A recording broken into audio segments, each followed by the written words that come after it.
Graduation ceremony will commence at 1200 hours. Attendees, please confirm you have clearance for departure. You are part of an enduring tradition. For over 200 years, men and women have served with honor, courage, and wisdom. Our first duty has always been to the truth, the guiding principle that defines us. From the stars, knowledge. To wear this uniform is to continue a most noble mission. Welcome aboard, Lieutenant. To explore strange new worlds. To seek out new life and new civilizations. To boldly go where no one has gone before. In this dark hour, you must shine. You must light the way for the lost and oppressed. The final frontier awaits, and though you sail a ship upon a sea in storm, you wear the uniform, you carry the tradition. Valor and sacrifice are your watchwords. Whatever comes, whatever finds you, stand tall, hold fast. You are a Starfleet officer. Lieutenant Yoshi, alert Starfleet. We have engaged the Borg. We are the Borg. Resistance is futile.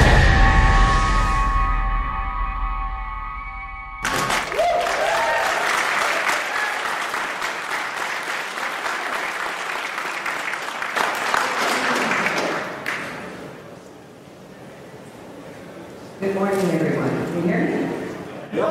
Great. I'm Terry Lynn. I am proud to be Massively.com's featured columnist for Star Trek Online.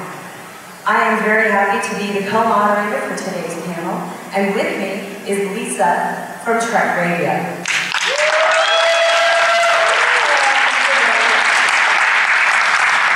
Lisa's going to be nugging me out while we get everybody ready for the questions and answers. And then before we start, we really want to make sure that everybody knows to turn off your cell phones so we don't have any nervous interruptions. Also, we just wanted to remind everybody that we are attempting to live stream this, so you'll be able to pick it up and also hear the recording later at trekradio.net. Now, without further ado, let's bring out what we're here to do, and let's talk to the men responsible and are here for the developers from Star Trek Online from Cryptic Studios. First, I'm going to be bringing out Mr. Brandon Felker.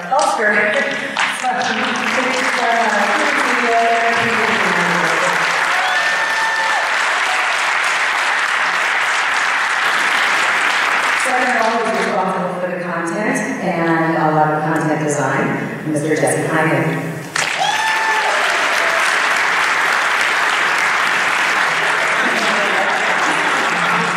And responsible for user interface design and a lot of the artwork you see in the game, Mr. Thomas Morello. We call him the Cat.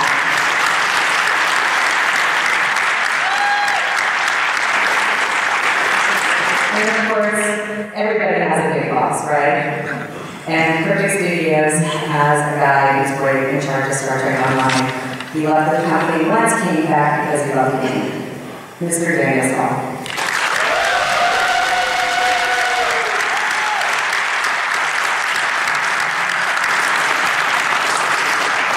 So, let's get started.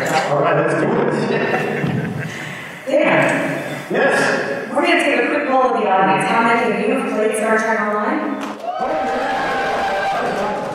How many of you have no clue what Star Trek Online is? So again, as an executive producer, we just saw this amazing trailer that came out with the pre-play launch. Can you tell us and tell people who may not necessarily know what is an MMORPG? What is Star Trek Online? So first of all, MMO, let's talk about what Star Trek Online is. It's a computer game, right? And maybe 20 years from now we won't know what computers are because they're going to be a tablet. But for now, computers are on your desktop, and we have a computerized game that runs on PC software. And for now, that's more coming in the future. But an MMO is a game that we play. It has a storyline to it. It is, if you've ever heard of games like World of Warcraft, which is probably the most famous MMO right now, very similar genre of game. And since I saw a lot of hands out there, you are all pretty much familiar with it. But if you're not, it is just a computer game that runs on your PC. Star Trek Online went free-to-play back in January. Can you tell us about free-to-play and the advantages and disadvantages of subscription? So free-to-play, yeah. So this is a real. I've been talking about this on interviews lately. It's a buzzword that you hear in the industry: free-to-play versus subscriptions. The subscription part of MMOs, you think of it as you pay a Netflix subscription or you pay Comcast for cable. These are things that you have to pay every month whether you use it or not.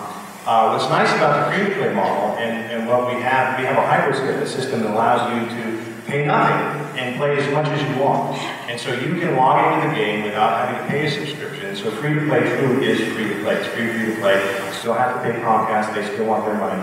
But in terms of the game, it allows anyone who has an interest in playing Star Trek Online, or even checking out and seeing what the game's about, it allows you just the freedom to check it out and see what it is. If you don't like it, then you don't play it. If you love it, then you can continue to play without ever having to pay a dime. And so that's the beauty of our free-to-play model.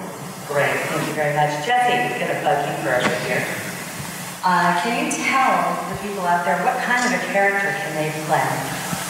Well, as you saw in the trailer, we focus on the Starfleet experience, the 25th century in which our game takes place, 30 years after Nemesis, features players playing Starfleet officers. And you'll start as an ensign and work your way up through the ranks. And Starfleet, of course, has a broad tradition of accepting members of all sorts of species in Federation member worlds. And our game features a lot of customization for you to play the kind of character you want, whether that's a Vulcan or a Bajoran or a Betazoid or any number of other alien species. And you can even make your own customized alien species with all the different features that you'd like, whether you want to have the bumpy nose or the ridges on the forehead. The gameplay also allows you to unlock the ability to play Klingon characters, and there's a significant section of the story arc that's devoted to playing a member of the Klingon Defense Force as well. We really like to give players a wide range of customization, so you can play as a tactical officer, a science officer, an engineer. You get to pick the kinds of ships that you want to serve on or command, and that gives the player the opportunity to experience the whole Starfleet I don't want to say experience again, but it seems that I've backed myself into a corner. All the way from starting as a raw ensign who's on a ship that's under attack by the Borg, moving up through the ranks until you're a captain and even beyond into the Admiralty, and taking a broad participatory step into galactic politics of the 25th century. This next question is directed at Brandon. Do players get to captain a ship?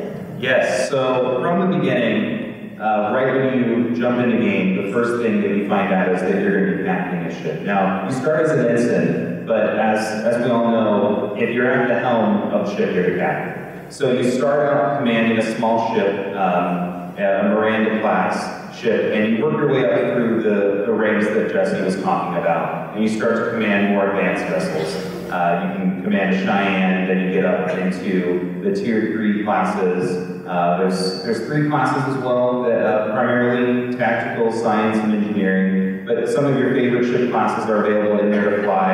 And we just introduced a new way to fly your favorite ships from lower tiers at endgame through the fleet advancement system. So your favorite ships are in there. We're adding new ships all the time. We have some amazing player-created ships that are in game. We have the Enterprise F, the Odyssey class, which was designed by one of our players and won a contest.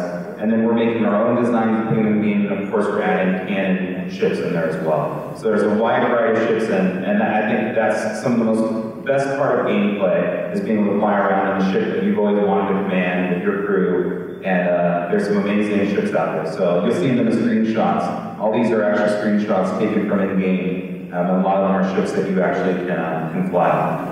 And I want to add to that if you have a favorite ship out there, right, we get asked this a lot. If you have a favorite ship that isn't in the game, it's just a matter of time. We're going to get every single ship in the game that's ever been mentioned in any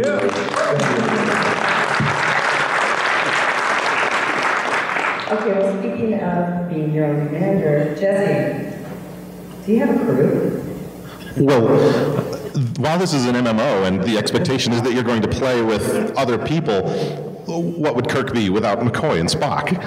So of course you have a crew. You have a bridge crew that you'll take with you on away missions. So when you go on missions, you will fly your ship to other star systems and investigate things that are going on there, beam down to the planet and bring members of your bridge crew with you. And they will help you as characters that will follow your captain while you're performing your investigations and your combat and what have you, bringing their own useful skills to the table. In addition to bridge officers, you also have a system in place where you can manage the duty officers, the lower decks on your ship, if you remember that episode of TNG, all of the crewmen and the midshipmen and whatnot. Yes, send them off on potentially deadly missions to do things like negotiating with the Cardassians or doing maintenance on the turbolifts. So there's a combination where you'll have the away missions that are the live interactive missions where you're talking to aliens or potentially shooting at them or romancing them. And then in the background, you'll send lower junior members of your crew off to complete various tasks that you'll assign to them. And then they'll come back and report back in and say, yes, Captain, we completed this task, but we're sad to say Cedo Jaxa died in the process. And so that would be the difference between bridge officers and duty officers. Right. Great.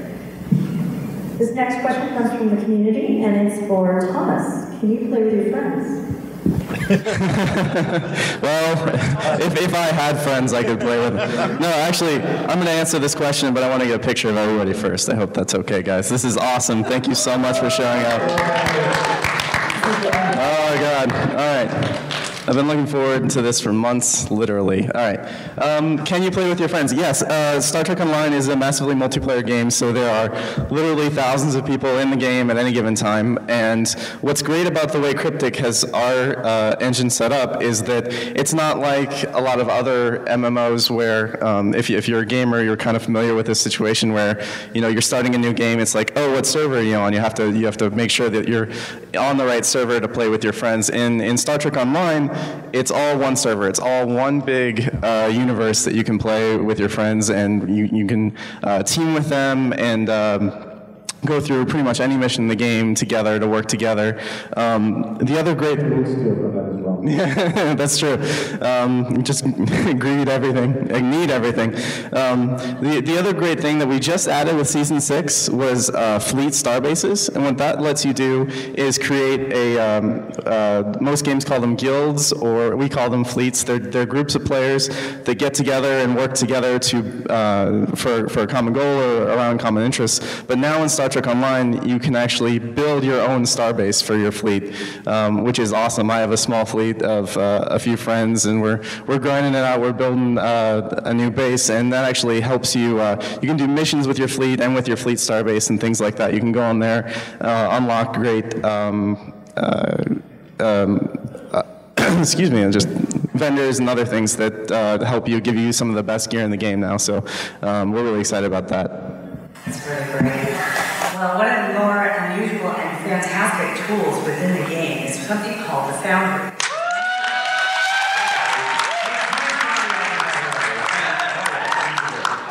We have some really amazing foundry users, and for those of you who don't know anything about the game, the foundry is the user-generated content tool. It is an amazing tool that allows players to go in and create their own missions. Brendan, can you go into the foundry a little bit? Yeah, absolutely. So, not only can you experience Star Trek every day while there's no TV show or movie out right now, but you can go in and live it yourself by playing player-made foundry missions. And what they've done is essentially taken the stories they've always wanted to tell. We've all watched our favorite Star Trek episode, and we got those recurring plots that happen in every show. But you've been wanting to put a little twist on it. And you've been wanting to have other people experience that story, but maybe you don't like writing or whatever the case may be. The Foundry for Star Trek Online is a tool set that allows you to make your own episodes or own story that you can share with your friends in the entire community. And we have some amazing missions in game, and we have some of our most popular authors actually here who make Foundry missions, and we see thousands and thousands and thousands of plays through these foundry missions and people leaving reviews on how much it brought them back to their childhood watching Star Trek, where they can log in every day and play a new mission and feel like they're watching an episode of Star Trek every single day. And then they get the courage to go make missions themselves, and the tool set is designed to be user-friendly so that you can jump in with very little knowledge and of how it works and really get to use it and make your own mission and publish it. And there's so many resources out there that will really help out people who are interested in building Foundry missions. There's a really big community out there called Starbase UGC who does amazing things for the Foundry, who has podcasts and dedicated tutorials. We have Foundry authors here who I'll talk a little bit later about the booth that we're at that will show you the Foundry. But, I mean, if you can think about the story you've always wanted to tell from Star Trek, you can do that in Star Trek Online, and everyone can play it. You can play it yourself, and you can go with your friends and experience new stories, finished stories that were never finished in the game, or in the movies and TV, and extend on that. So, it's amazing, and it's one of the best features of Star Trek Online. Well, I just agree with you on that. One thing to add to that, I think that if you're a Foundry author, I just want to say, Cryptic loves the Foundry, and we love what you're doing with the Foundry. We're going to be spotlighting and really promoting Foundry missions even more than we ever have in the upcoming future, because we really think that the work that you're doing and the amount of effort you're putting into your episodes needs to be promoted much more than we are today. So you can look forward to the Foundry Spotlight getting a lot more emphasis and us hooking up rewards and getting a lot of features so that you can become known as you know, Ron Moore's over in the other room. You know, he got known because he wrote episodes of Deep Space Nine. So we're gonna, you know, I think there's gonna be some authors here that are gonna be up here in the future. So that's something to look forward to. Along with Space Nine. That's really good. You know how I feel about the Foundry. It's one of my first loves. I love playing Foundry missions, and the guys and the people, the guys and gals who make the Foundry missions are some of the most creative, amazing people you will ever meet or ever get the chance to read or to participate in their worlds. So if you get an opportunity to get into Star Trek Online, do yourself a favor and start playing Foundry missions, because these people really deserve your support. In the meantime, we're going to start asking the panelists a few kind of personal questions about themselves, but we are going to be opening... How personal, Terry? We'll talk later. People are live tweeting this. So if you would like to ask the panelists your own questions, we are going to be asking people to line up the microphone over on here at stage left. So, or stage right. I don't remember when it is anymore. Stage left. Oh, okay. So, why don't you start off? All right, I'm going to start with Dan. Uh-oh. You're the executive producer. Can you explain to the audience what exactly that means to someone who knows nothing about the gaming industry? Wow, executive producers are really, you think of it like a movie or a TV series. Executive producers are trusted with the team that builds the game.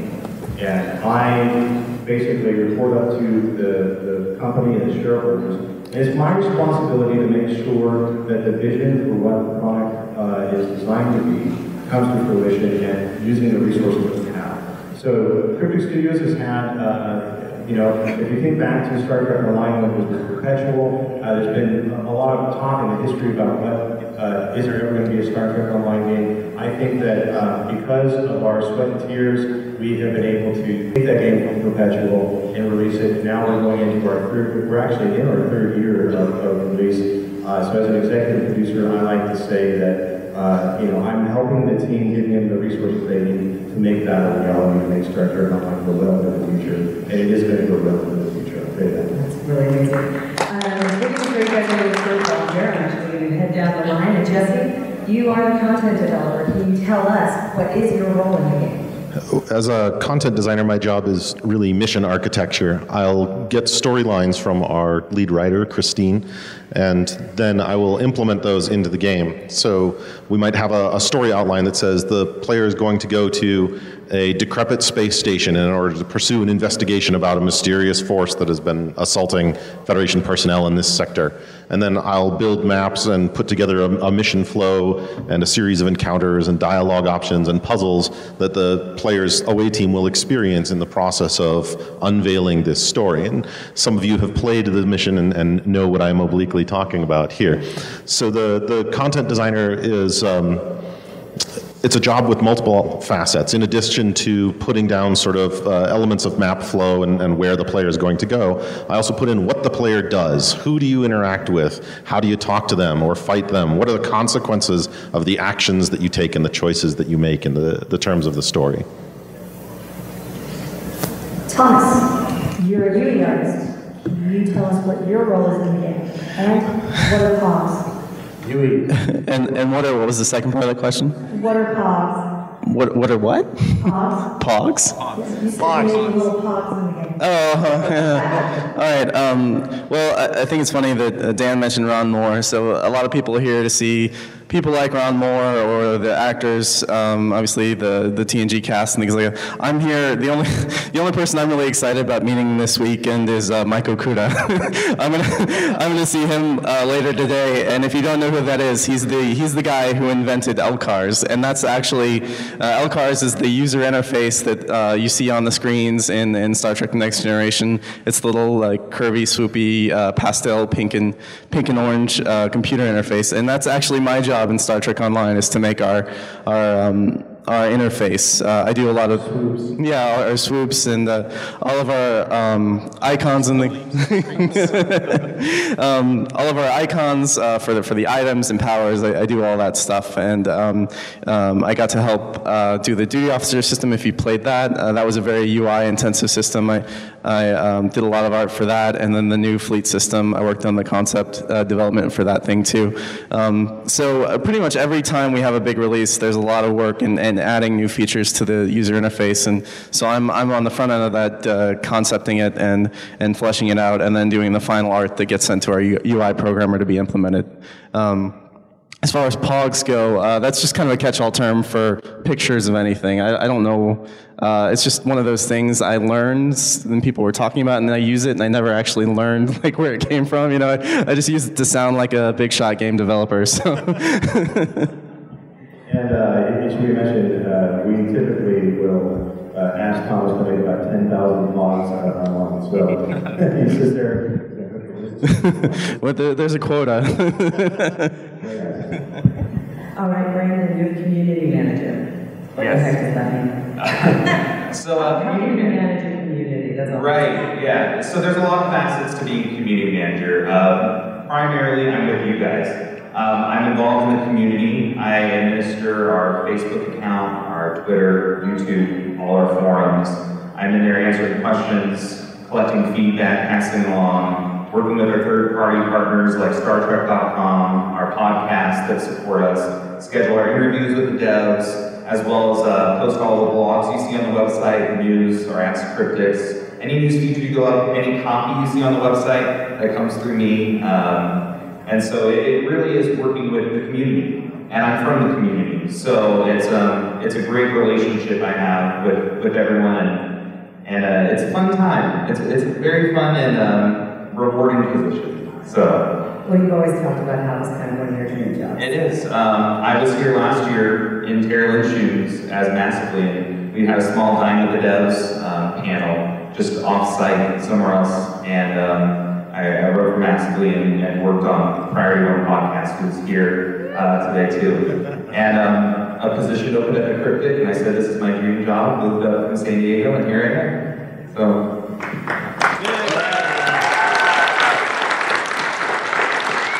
Well, we're going to throw you guys another curveball. We're just going to wrap things up in one little tight ball here. There's one big question. To each one of you answer, what are you most proud of as far as your own work in the game? The thing I'm most proud of, I just talked about, is our community. For those of you who've been on the forums or on our Facebook, it's a very passionate community. But when you take the anonymity of the internet with Star Trek, with an MMO, you get a lot of passion. And I'm very proud of our community, the feedback that we get, and the passion passion on there for the game and the support. So I'm really proud of our community. I'll go next. And I also want to say that, you know, it's easy for everybody to kind of complain about forums and vitriol and stuff online for online games, and but I have to say that Star Trek Online has one of the most creative and passionate fan bases for an MMO, I'm sure, and it all has to do with just us being Star Trek fans, right? Like, Star Trek fans are the greatest. And I just going to share a little personal story that the thing I'm most proud of is something I did before I actually started to work on the game, because I was a part of that community. I was just a regular player, and I posted some designs. I was like, hey, they could do this, add these things to the game to make it better.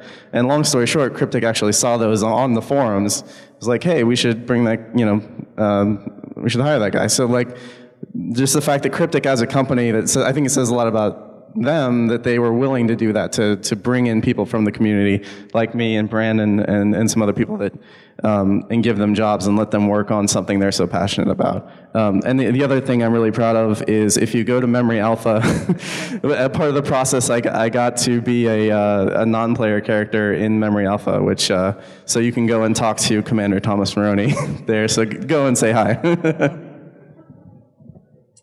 I really love the fact that Star Trek Online gives us the opportunity to sort of pick up and help to carry the torch for Star Trek overall. That we get to take this continuing message, this message that is timeless and it's going to stretch into the future, and we get to keep bringing it forward. All of us together, we get to tell a story in Star Trek Online. You all get to participate. Foundry authors get to make their own stories and tell their side of the message as well.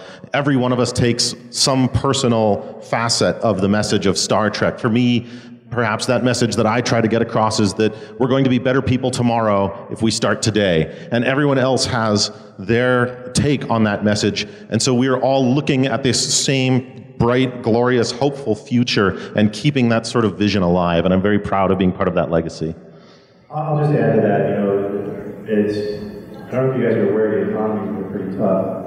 And especially for MMOs. MMOs have been very, very challenged in the last 5 years to basically survive. And the thing that I'm most proud of is the fact that because of the passion, because of the team, because of our desire and fandom of ourselves, when it comes to Star Trek, we've been able to, really on a shoestring, build something that is now growing into be one of the best MMOs out there. And so it's amazing to see how perseverance and the philosophy that is so pervasive in Star Trek really exhibited on the team and in the fan base. And I think that when I look at the future of Star Trek Online, it's what brought me back to the company. It's what has me thinking that you know, we have plans for Star Trek well into the future, and we hope you'll all be there with us. So thank you.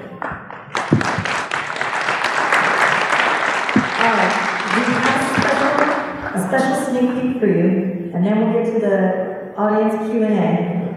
The next big update for the game is Season 7, and it's said to be pushed to the end of the year, and is reportedly going to be story-focused. What can you tell us, and what can we expect from a new sector of the Philippines? Oh wow, so we got some stuff up here.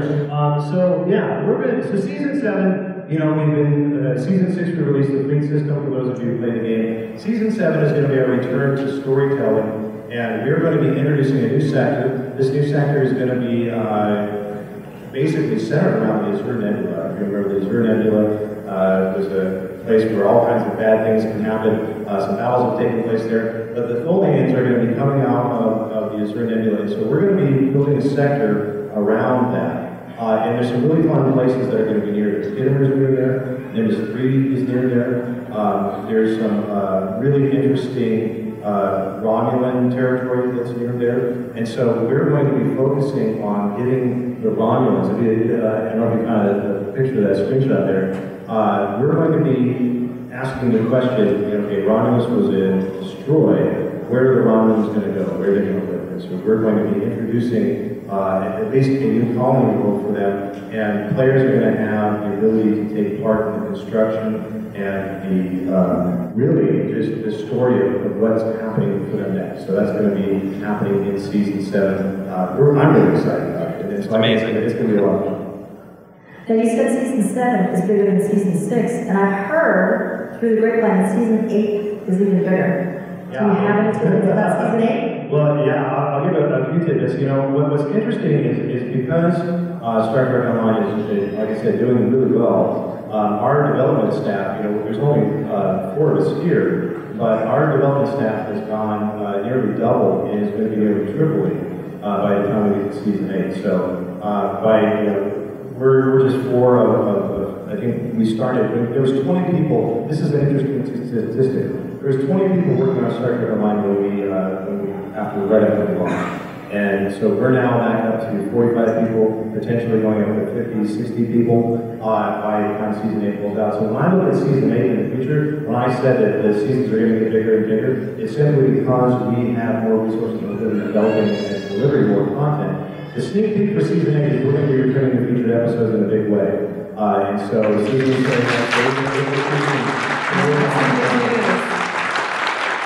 So, it's sort of one of those featured episodes we love them, we love telling Star Trek stories, and so I look at season 8 as where we're really going to return to that mode.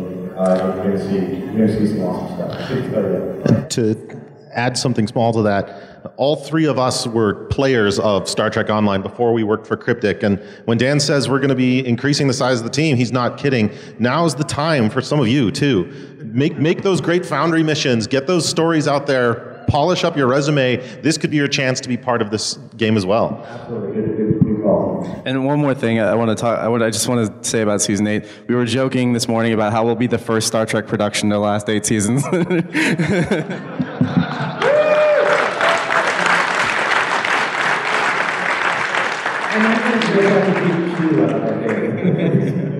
to throw one quick question, Brandon, real quick. Before we start the Q&A, tell people about what they can find at the Trek Radio booth. Yeah, so we're at Trek Radio's booth in the vendors room. Please stop by.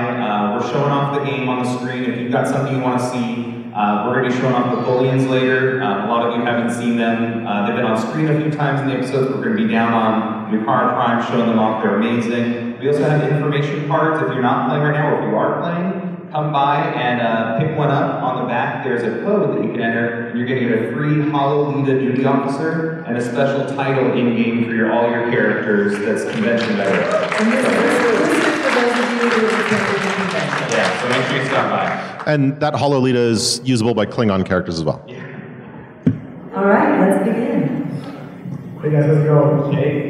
My name is Matt. I'm also TV creator for Subspace Radio, for the leader of Listening Amazing, and at Captain Bowling in game. My question actually refers to what is the state of PvP in the game, where's it going, and what I'd really like to be able to do is attack Arcadia counterpart Starbase. So I'll answer that real quick. I just gave a great interview that talked a lot about this PvP. Cryptic Studios had a hard time with PvP in the past, obviously.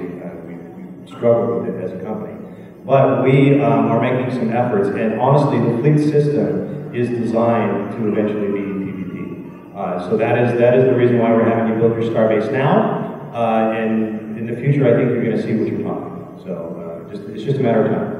Excellent, it's great, thanks a lot. And for those people who know, PvP in an online game means player versus player. So not only can you play against the environment that we set up for you to play, but there's areas where you can play against others, whether it's in skirmishes or practice scenarios or Klingons against the Federation. Or Picard versus Mirror Picard.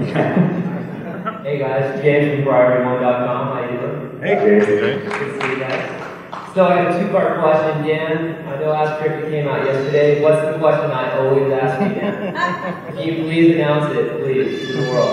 He's asking about the Vesta. He's asking about the Vesta. Yeah, so the Vesta is coming. We just signed a deal with Mark Rodemacher. He's going to be it's going to be in the game. It's going to be part of season 7. So you're going to see it go live.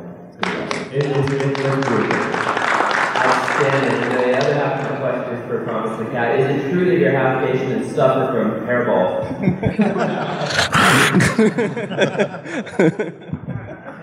And for those of you who don't know what the Vesper class is, if you pay attention to the Star Trek novels, it is the class of ship that Captain Ezri Vance flies. Hello, some people from Stowe might know me as Foundry Author at MMORPG. So my question is, what is some major Foundry features you guys really need to put into the Foundry, and what can we expect that? So I'll go ahead and take this one. The Foundry, so as a company, Cricket Studio has made a big investment in the Foundry. And so when we look at the future, Neverwinter is playing with some new, so we have another game coming out that's going to be based on the D&D license. And they have done some things in the Foundry, which hopefully you'll be able to see in beta very, very soon. And that is the future of our Foundry. And so you're going to see the ability to create interiors, room by room, prop interiors, basically as if you're building a house. And so think of it as being able to build interiors as a future feature that you're going to see. You know, I don't know how soon, but that's definitely the plan. You're going to see that. In addition, I think the other thing that I really want to see in the game, and we haven't talked about this yet, but we really want people to be able to follow authors. And so we want you to be able to subscribe to your favorite author, and then every time they do something in the Foundry, we want you to get a text alert or a notification or something that says, hey, this new issue has been posted or updated, so that way you can follow your favorite Foundry authors. Fantastic. Hello, I'm DJ Jen, host of the Blue Frequency, also from Subspace Radio. And being an Andorian game, I would like to know if you guys can tell us anything about the future of Andorians in the game. Yushan 4 challenges on Andoria, ships, movable antenna. Jesse, you got any Andorian content coming up? I don't have any Andorian specific content scheduled, but that doesn't mean that it's not coming. This is what's fun about the team, right? Like we can pretty much make what we want. And so what it boils down to right now is we have no plans to make any Andorian specific content. But I know for a fact that Andorian ships are coming, so you think maybe there's some content. You're going to see some Andorian ships coming very, very, very soon. So you Andorian fans are going to get some love. Maybe it's part of season 7, maybe part of season 8, but it is coming. I know the Andorian ship is coming soon, and we will try to do something to sort of remind people that Andorians are a founding species of the Federation when that comes out. I know I've been pushing the animators to get the animations in so we can have Ushan Tor dueling going on. So we'll see when that gets on the table. Or you can just log into Triple one day and say, hey, Dan, dueling, and I'll do it. Thank you very much. My name is Adam. I have no podcast or radio station.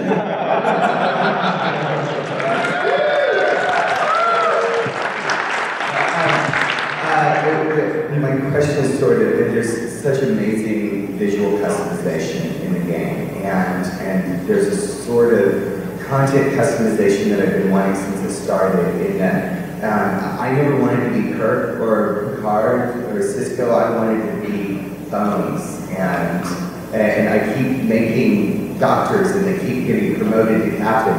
Is there any way that, or does it fit into the scope of what you want to do with the game, that we can start changing the way people interact? NPCs in the game think of our characters, so that we don't have to always be the captain of our ship, the medical officer, or the chief engineer. One of the features on Backlog actually does exactly what you're talking about. And I talked about this in previous itinerary reports. The ability for you to be referred to how you want to be referred to in dialogue is something that we want to do. It's just a matter of when we're going to be able to have. We have one text writer right now, Christine, who does all the text in the game. And so it's really getting her a helper, or someone that can go in and actually do all those hookups. But it's something that it's good to bring up. We can get it done for you. So you can be however you want to be referred to. That would be awesome. I'm very fast. Your Highness or And then real quick, just one little extra thing is, one Foundry missions that I can find like for original series. I know people are making original series-based missions, and I can't find them easily. Okay, we'll definitely work on search features for that, for sure. I'm Larry Williams. My question was, a year or so ago, the plan to move, increase the middle cap from 51 to 61, and that's going. We haven't officially announced when we're doing that. It is going to happen, and so it's in the future. When when we get closer to that, I'll tell you what's going on. But it is, to give you a hint, we have been talking about it in the most recent weeks. What we're going to do, what's our plan, and when we're going to do it. Just not ready to talk about that yet, but it is happening. It's happening.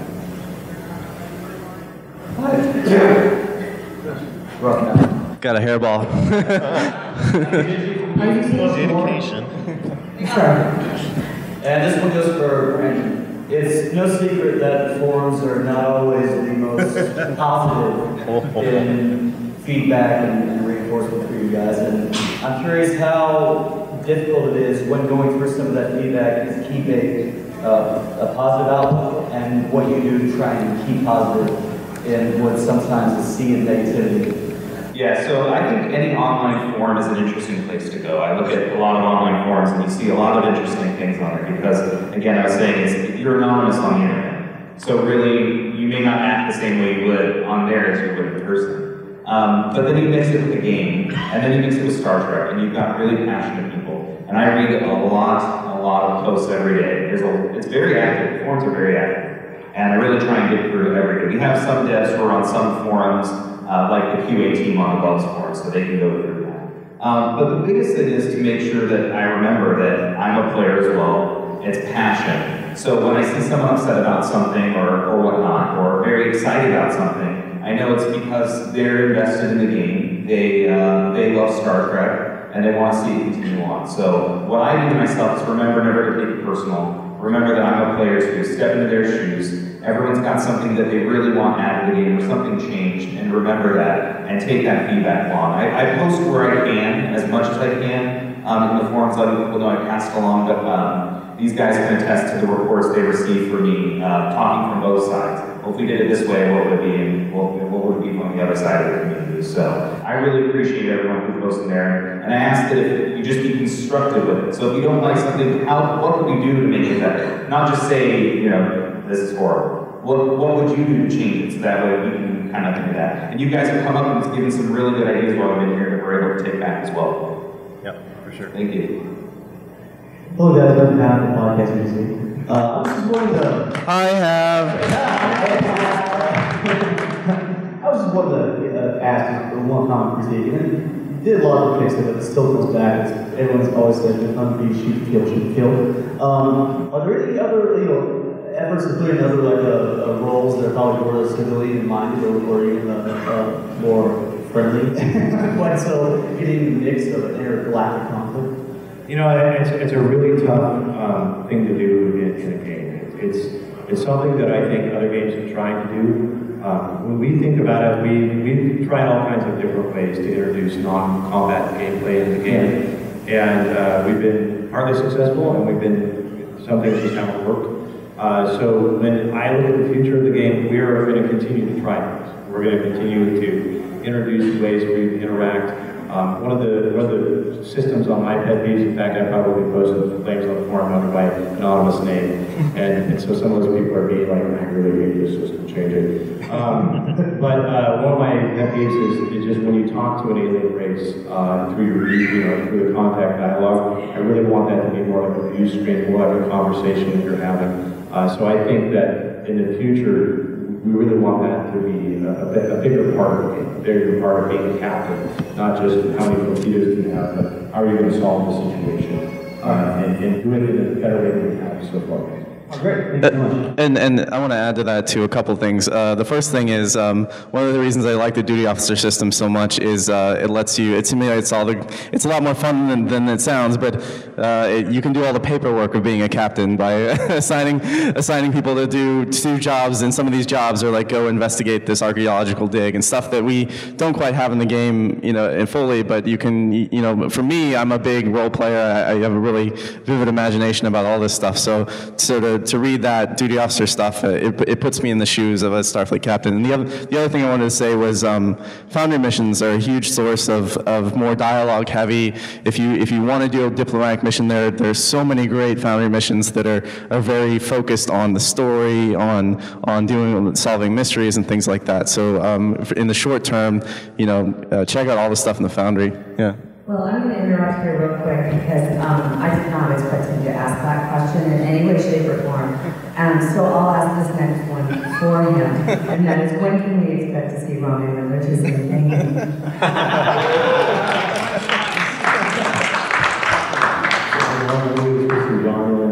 Bridges? For the foundry. Or for the character creator? Yeah, I'd like to see, you know, we just moved this guy named Adam over to the Foundry, and so Season 6 was the first time we've added new Foundry assets in a long time, and so Adam's job is just to keep doing that. So I'm gonna send that email to Adam. Please send him a personal note. Thank you. I thought you asked when are we going to play Romulans, and I was going to answer that. I won't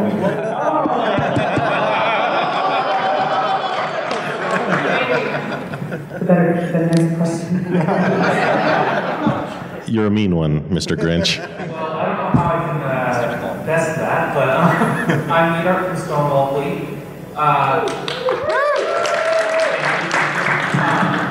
Okay, Mr. Trust me.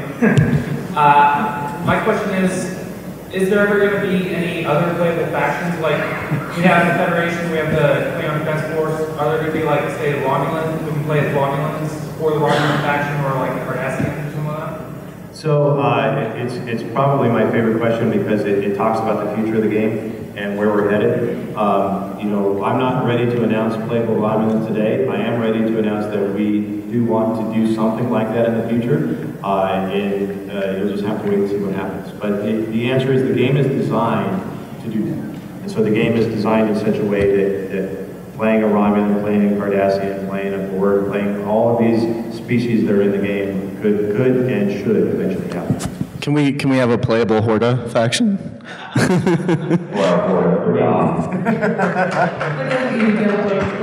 actually have Hordas in the game, so they are there. They're just not playable. My name is Sean, representing the Special Ops Warpack Fleet in Stoke. I do have one question. When are we going to get the open sector fleet, sector maps over we can actually go anywhere without going through a loading screen anywhere?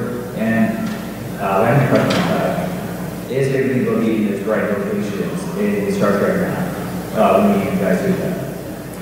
So I missed the second part of the question. What was the second part? Second part is will everything be in its right place on the sector maps, like the buildings, or like between underneath Gamma Orionis and the yeah, Lake Leonis and the next to got it. So the first question was when are we going to drop the sector wall so that there's one big sector? I think the answer to that is it's going to be very, very difficult. We thought we could originally do it. The soonest that you're going to see us do something like that is when we go into another sector. Like we go to the Delta Quadrant, or if we go into the Gamma Quadrant. I think the design is that we would start those sectors with that mode in mind. And so we would try and reduce the amount of loading screens. In terms of moving things around and where things should be, there isn't a consensus yet on where everything should be, but we are working very closely to figure out where we want them to be in our game. We are talking, there are a couple places, kind of some of the things you've been mentioning, where we're thinking about moving them as we get closer to season 7 or 8. But honestly, there could be some challenges to moving things right now. So we may leave some things where they are, but some planets I know we've been talking about moving them to their appropriate state. It's worth noting that Dan has a copy of the Star Trek Star Charts book on his desk, yeah, and on as well. So we have all the material and we do the best we can, but sometimes you just have to, make concessions to the game. It's also noteworthy that we do a ton of research on our own when we're putting these systems down, because occasionally these references make mistakes. Like the Star Charts book lists Tiburon as being inside of Klingon space, and any serious Trekkie knows that the Tiburonese are part of the Federation. You even see a Tiburonese officer in Deep Space Nine. There's a guy dressed All right, thank you. Yeah. Hello, I'm Jordan Dennis from the Fleet Marine Force. I want to say, first of all, congratulations on Season 6. What terrific. Thank you very much. My fleet has thoroughly enjoyed those changes, and I hope you're planning on expanding on that. Absolutely. My question is, in my opinion, Star Trek Online is seriously lacking as far as exploration. I'm not getting that full exploring those strange new worlds type feeling. My question is, what is your vision for the future of exploration? Any chance of finding the random alien generator, or the diplomatic contents to that? What is your vision? What would you like to see as far as exploration become in the future? I'm sure we all have our own opinions about what exploration should be, but in terms of a shared vision, I think on the team, is we certainly recognize that exploration isn't what it should be, and so in the future, our vision, I think the singular vision, is that we want to improve it, and we want, part of it is you want to get in a ship, and you want to fly out into the unknown, and you want to encounter the unknown. In part ways you can do that in the foundry, because there's always but in the foundry you have to use existing locations for the most part. And so there's some ideas on the table that allow the foundry to make new locations and to go to new places. That's one idea. But in general, that vision of going off into the unknown, I think that is where we're going to start. And when we do exploration, which will happen, sometime in the future, but that's the key concept there. Well, I appreciate it. Yep. Well, you guys, I have to say, time flies when you're having fun. We can take one. Oh no. Well, mine's going to be pretty quick. My name's Mike, and it's more of a begging plea over a question, but when can we see a native Mac version of the Oh, a native Mac. Oh, I wish, we were this close to doing a native Mac version. There is discussion about what clients Star Trek Online are going to play on in the future. We have a team internally that's working on some top secret tech that might put us on to other things other than the PC world. So we'll have to wait and see what happens there. But my guesstimation is that it's sort of in the ether in terms of when we're actually going to see a fully supported Mac client. But as soon as Apple takes over the world, that'll change. I will say that I actually am a Mac user, and I use Boot Camp, and it runs beautifully. It looks amazing, but like you said, we're going to show the Season 6 trailer right now before we wrap up. I just want to set it up. So Season 6 came out last month. It's our newest content update. Before, I'm just going to interrupt you right now. Just jump right Okay. I just wanted to let you guys know, we are actually, because we knew that an hour would never give us enough time. If you want to, a few of the devs are actually going to be making themselves available tonight, and Massively Subspace Radio and Trek Radio is hosting like a get-together called Hanging with the Devs. You can meet us at 5 p.m. tonight in iBar, and you can ask what questions you didn't get out today directly to the devs, and they'll make themselves available today. So please, you can make your, just meet us at 5 to 7, and we'll take it. Or, don't forget, you can also see how the game works by stopping by the Trek Radio booth. Sorry, yes. So tonight, see us there. So to set up this trailer, it's our newest content update, Season 6, where we introduce fleet starbases, what Thomas was talking about, coming together with other players, building a starbase, expanding in the universe, and we hope you like it.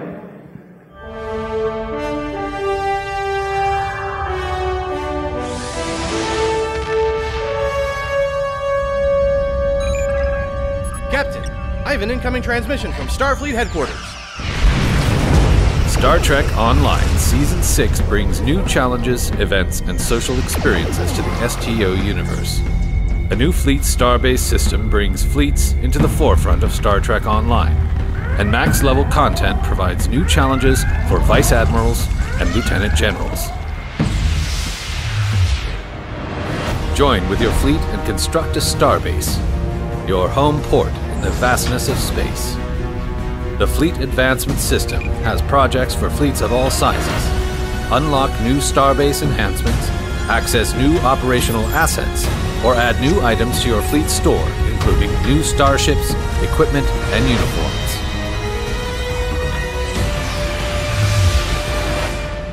Join with your fleetmates or others for new events. Defend a starbase from attack in a 5-player fleet alert, or fight the enemy in a new 20-player fleet action. In other 5-player events, you'll save freighters from a blockade or search a dark cargo hold for saboteurs. In all of these scenarios, you'll earn fleet marks you can use to help your fleet advance. New missions and events designed specifically for max-level players introduce more challenges, endgame content, and rewards for the most experienced Star Trek Online captains.